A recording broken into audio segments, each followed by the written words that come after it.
teman semua, saya Dini Hartati, NIM 3122107174, Prodi Pendidikan Bahasa dan Sastra Indonesia, Universitas PGRI Pontianak.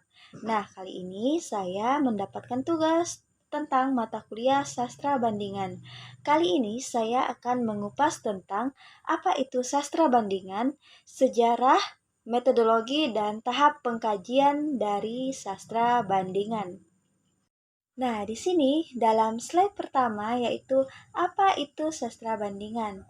Nah, sastra bandingan atau komparatif literatur adalah studi atau kajian yang membandingkan karya sastra dari berbagai latar belakang budaya, bahasa, atau bahkan disiplin ilmu lain seperti seni, sejarah, filsafat untuk menemukan persamaan, perbedaan, keterikatan, dan pengaruh timbal balik antara karya, genre, periode, atau pengarang guna memahami sastra secara lebih universal dan menyeluruh.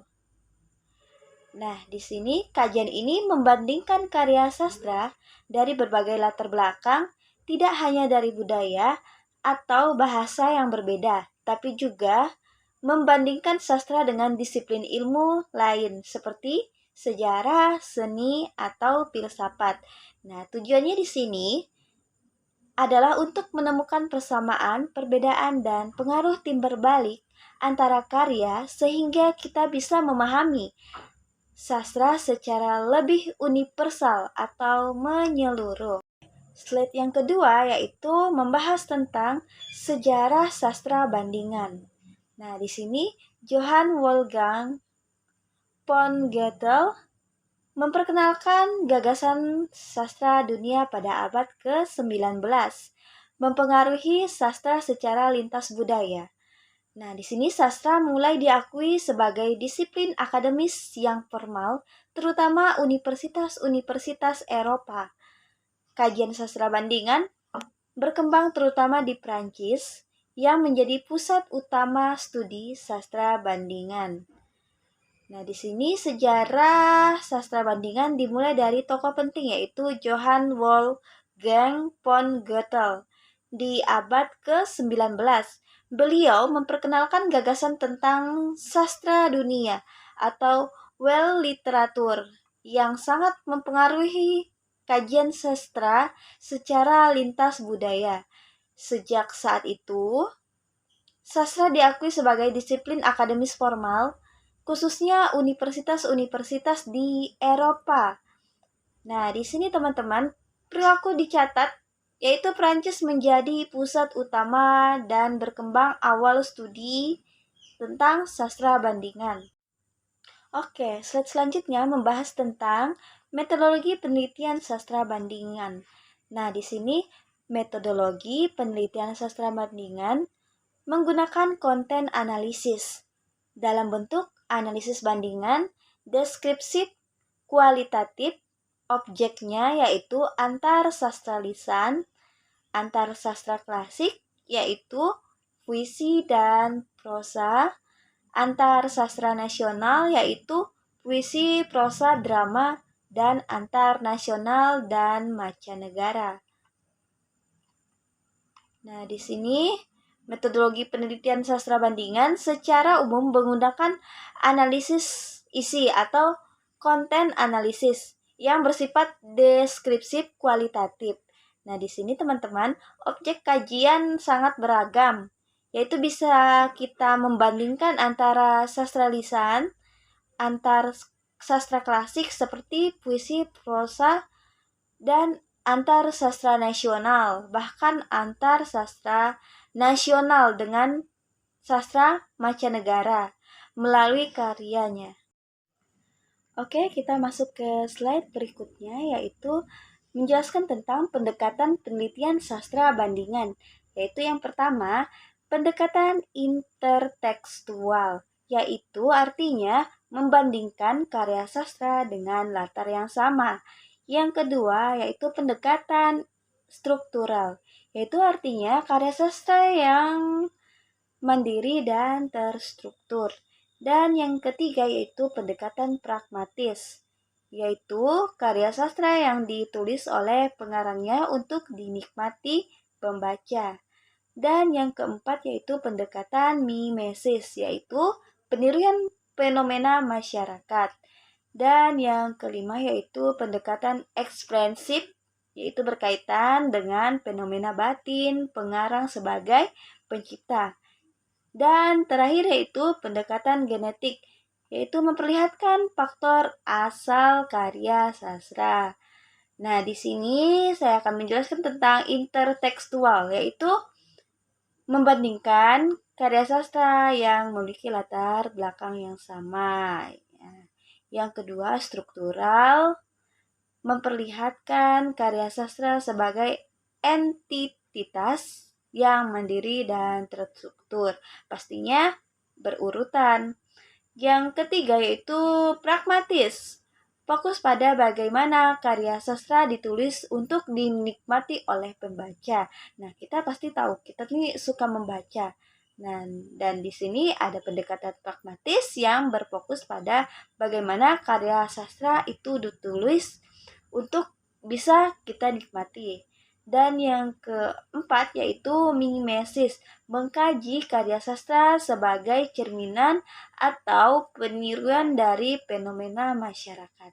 Nah, di sini fenomena masyarakat atau kebiasaan masyarakat yaitu memakai pendekatan mimesis yang mengkaji karya sastra sebagai peniruan yang ada di masyarakat.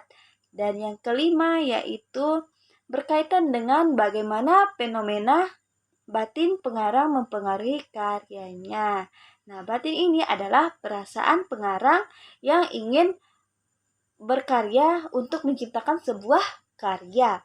Nah, di sini yang terakhir yaitu genetik, memperlihatkan faktor karya asal-usul atau sejarah penciptaan karya sastra. Nah, di sini pengarang ingin mencari asal-usul dari sebuah karya sastra. Nah, di sini memakai pendekatan yang namanya pendekatan genetik.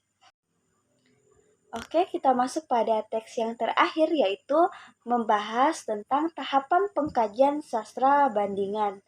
Yaitu yang pertama, menentukan teks yang hendak dibandingkan, pastinya ada motif kajian pada teks yang akan dipilih. Dan yang kedua, menentukan mana teks hipogram dan transformasi. Nah, sebelum kita melakukan menganalisis sastra, pastinya kita harus menentukan mana teks hipogram dan transformasi.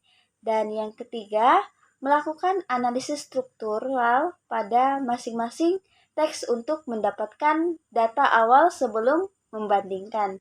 Nah, sebelum kita menganalisis, kita pastinya melakukan analisis struktural untuk mendapatkan data awal. Nah, di sini data awal harus penting dalam kita mengkaji sastra bandingan.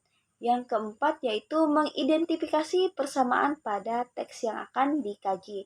Nah, di sini mengidentifikasi yaitu kita harus mencari dulu persamaannya pada teks yang akan dikaji dalam sebuah karya sastra nanti yang akan kita teliti. Dan yang kelima, mengidentifikasi perbedaan pada teks yang akan dikaji. Nah, di sini kita harus mencari atau mengidentifikasi pada teks yang akan menjadi, pastinya ada nanti perbedaan dalam sebuah teks sastra yang akan nanti kita kaji. Dan yang keenam yaitu menganalisis teks sastra yang dikaji dalam pendekatan. Tadi sudah disebutkan kan pendekatannya apa-apa aja. Nah, di sini konsepnya pada teori tertentu sesuai dengan aspek kesamaan yang nanti teman-teman temukan, misalnya lintas budaya, feminis, dan lain sebagainya. Dan yang ketujuh yaitu menyimpulkan hasil kajian sehingga dapat memperoleh makna dari pengkajian tersebut dalam sebuah karya sastra. Nah, di sini pastinya tahapan berikutnya yaitu kita harus mengkaji sebuah karya sastra nanti yang akan kita teliti. Nah, di sini kita menyimpulkan, pastinya tahapan terakhir itu adalah kita menyimpulkan karya sastra yang akan nanti kita gunakan untuk penelitian. Dan yang kedelapan yaitu menuliskan hasil kajian dalam bentuk artikel ilmiah. Nah, nantinya selesai kita menyimpulkan tadi, kita menuliskan hasil kajian kita dalam bentuk artikel ilmiah supaya bisa nanti dipublis untuk dibaca. Nah, yang kesembilan yaitu mencari jurnal yang dituju dan menyesuaikan artikel ilmiah sesuai dengan template artikel yang dipilih. Nah, di sini nanti pasti jurnalnya nanti yang kita tuju menyesuaikan artikel ilmiah. Nah, di sini kata menyesuaikan yaitu kita harus menyesuaikan artikel ilmiah. Jadi tidak boleh kita beda artikel, beda yang dituju. Nah, begitu. Sesuai dengan template artikel yang dipilih kita. Nah, di sini harusnya sesuai. Tidak boleh ada perbedaan artikel. Oke. Sekian dari video saya dan penjelasan saya. Terima kasih atas perhatian teman-teman. Maaf jika ada kata-kata yang salah. Oke, sampai jumpa.